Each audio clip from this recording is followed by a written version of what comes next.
টিকটকের নারী, সিনেমার নারী, নাটকের নারী, ওর কাছে তো কিচ্ছু নাই, কিচ্ছু নাই। ওর যা ছিল অত টাকার মূল্যে বিক্রি করে দিছে, অত পয়সা মূল্যে জীবন বিক্রি করে দিছে, যৌবন। ওর কাছে আছে কি আর? তুমি আর পাইবা কি সেটা? ও তো তোমার জন্য সাজে নাই, ও তো টাকার জন্য সাজে।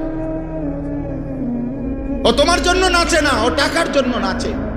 ও তো তোমার জন্য গায় না, টাকার জন্য গায়। ও তোমার জন্য অভিনয় করে না, ও তো টাকার জন্য অভিনয় করে। ও তো নিজেই বলে আমি একজন অভিনয় শিল্পী, আমি মূলত আসল কিছু না, আমি অভিনয় করি। অভিনয়, অভিনয়।